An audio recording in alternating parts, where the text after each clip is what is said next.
Key point 1. Mind reading is not a mystery. How fun would it be to get into people's minds and understand their thoughts and emotions? Take a moment to picture yourself with this ability. What would you use it for? How would your relationships get better because of it? How would it help crush your professional goals? If you're anything like most people, you probably fantasized about mind reading at some point, but eventually gave up on its possibility. Henrik Fexeus felt the same way too, until he began studying scientific research on the topic. Pairing his findings with magic tricks, he began experimenting in the real world and getting positive results. Glancing at the clock or door often means someone wishes to exit the situation. This summary distills his key learnings and best strategies that have worked over the years. It's a guide that takes you on a silent chit-chat trip, observing people from a distance and understanding them without saying a word. You'll pick up clues on how to tell if someone's into you, how to make people feel at ease, and how to get what they are really about. Are you ready to decode the unspoken? Let's unlock the secrets together. Key point 2. The power of the mind. Mind reading is all about understanding and influencing people without them noticing. And guess what? You do it already, almost every day, without realizing it. Sometimes you're good at it, but not always. Have you had this experience before? You're talking to a friend who's sharing a difficult experience. You notice their tone is subdued and they avoid eye contact. Immediately, something tells you they're feeling sad or embarrassed about the situation. That's mind reading right there. With sufficient practice, you'll become more aware and get better at it. Before we go further, let's clear up what mind reading isn't. It's not about being psychic or guessing what someone else is thinking. It's not about expecting others to know what you want without saying it. It's not about projecting your thoughts onto someone else and hoping they respond. Now, onto the positive side. The kind of mind reading that's truly transformative and effective involves paying close attention to the trivial things and noticing how people react and what their body language says. It's about understanding that every thought people entertain affects the body somehow.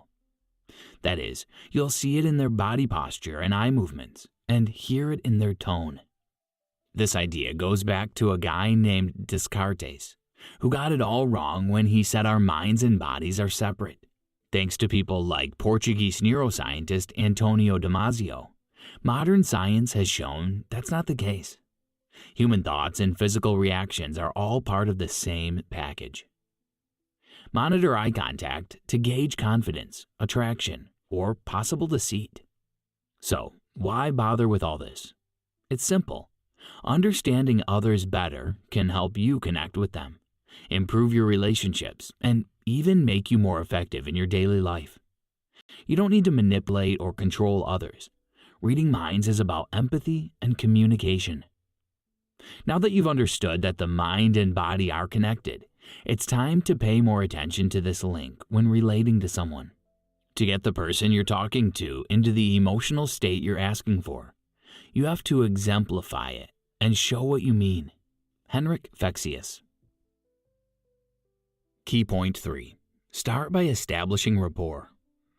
Rapport is connecting with someone easily and naturally, allowing conversations to flow effortlessly. Think of it as the bridge of trust and understanding. It's essential for making friends and getting your message across effectively. When you have rapport with someone, they are genuinely receptive to what you say, making communication a breeze. Whether trying to convince your kids to help out more at home or pitch an excellent idea at work, being in tune with the other person makes all the difference. We're always building up good vibes or knocking them down with the people around us. The cool part is, once you get the hang of how it works, you can be a rapport wizard, making good vibes happen even with people you wouldn't usually click with. With proper practice, you'll see yourself being able to get along with just about anyone. Keep an eye on foot or finger tapping as it can reveal impatience or anxiety. The tricks you pick up for building rapport, such as noticing a person's mood or what they're saying without words, are mind-reading tricks. They serve as your toolkit for understanding what's happening in a person's head. So, how do you master this art? The basic rule of rapport is to adapt to how the other person prefers to communicate. This includes adjusting your body language, voice tonality, speech tempo, and even your choice of words to match the other person's style. Another thing you can do is to encourage the other person to talk about themselves. You can achieve this by asking open-ended questions or expressing genuine interest in their thoughts and feelings. While you practice all these, remember that rapport building is an ongoing process. It doesn't always happen instantly. It begins with the first interaction, but develops and deepens over time through continued engagement and responsiveness to the other person's communication style and preferences. So, how do you use your body language to create rapport? To put it simply, you mimic the other person. Henrik Fexeus. Key point 4.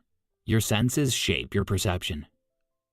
It's fascinating how everything you do, remember, or even imagine is closely linked to what you see, hear, touch, taste, or smell. If you imagine holding, peeling, and biting into a juicy orange, your body reacts just as if you were eating it. Your mouth waters, doesn't it? This experiment shows how the brain sometimes can't distinguish between real and imagined things. Blinking too frequently might suggest discomfort or stress. When thinking, you use your senses in two main ways: recalling past sensory experiences, like reliving a vacation, or creating new ones, like imagining walking on a beach you've never visited. In both ways, your senses deeply influence your thoughts and physical reactions. Interestingly, we all have a dominant sense or a way we prefer to experience the world. Some people are more visual, needing to see things to understand them. Others are more about listening, while some need to touch or feel things. Knowing which sense someone leans towards can help you connect and communicate with them better. However, a person's preferred senses can change depending on the situation. Your best bet comes not from matching someone's primary sense, but from paying closer attention to their nonverbal cues. For example, take note of the good old facial expressions and tone of voice. Learning something interesting? Let's go deeper. The way a person's eyes move can give away what they're thinking about. If someone tries to remember something they saw, they might look to the left. If they're creating a new image in their head, they'll almost always look to the right. This eye movement pattern can vary from person to person, but it's a neat way to guess how someone is processing their thoughts. Did you know? A 2020 study analyzed over 6 million YouTube videos from across the globe. The research found that people in different cultures use similar facial expressions in similar social contexts, supporting the idea that emotional expressions are universal. Key point 5. Body language can sell out a lie. When people try to hide the truth, especially about things that matter to them, they give off little hints without meaning to. These hints show up because when someone cares about a lie, they're all in, making their body do things they can't control. For example, assume you're talking and someone's words are saying one thing, but their gestures or the way they won't look you in the eye tell another story. That's a clue. Your job is not to call them out, but to pay attention and see if you can catch more of these subtle signs. Fexeus suggests several more gestures that might indicate someone is lying. Covering the mouth, scratching the nose, adjusting glasses, tugging at the earlobe, or looking away. Now let's talk about romantic relationships. When flirting, people tend to lie or hide that they like someone. People have many reasons for not wanting to show they're into a person, but there are a few signs to look out for. Common cues include dilated pupils. This is a subconscious reaction intended to gather more visual information about what the person finds appealing. Body posture. They become more comfortable facing you. People typically stand at a 45-degree angle to each other, so directly facing someone indicates a significant level of comfort or interest. Touching. You'll find them constantly trying to touch someone when interacting. This can be anything from playing with their hair to licking their lips, or just touching any close object. While you're busy interpreting people's moods and thoughts, realize you're also giving off different signals. You influence people daily with simple things like a smile or a hello. But there are more ways, like how you dress, move, and talk, that send silent messages to those around you. These signals can improve someone's mood, make them feel closer to you, or be a reason they don't want to speak to you. It pays to observe and adjust accordingly. Hands behind the back often show confidence or contemplation. Key point 6. Use magic tricks to look cool in public. Have you ever wanted to wow your friends with cool mind-reading tricks at parties? With some practice, you can perform tricks that make it seem like you're reading minds.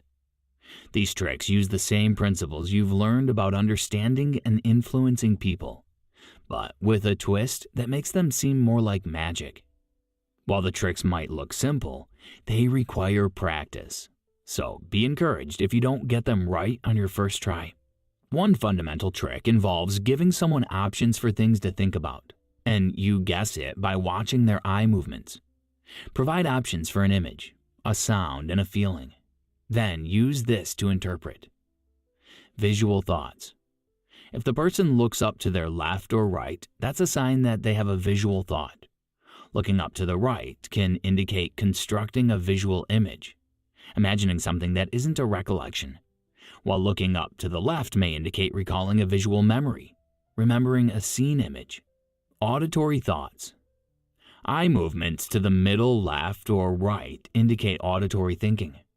Moving eyes to the middle right suggests constructing sounds or conversations, imagining sounds or a voice that isn't a memory. And to the middle left indicates the person is recalling sounds, remembering a sound or voice. Kinesthetic thoughts. If the person looks down to their right, it typically means they're processing feelings or physical sensations. Inner dialogue.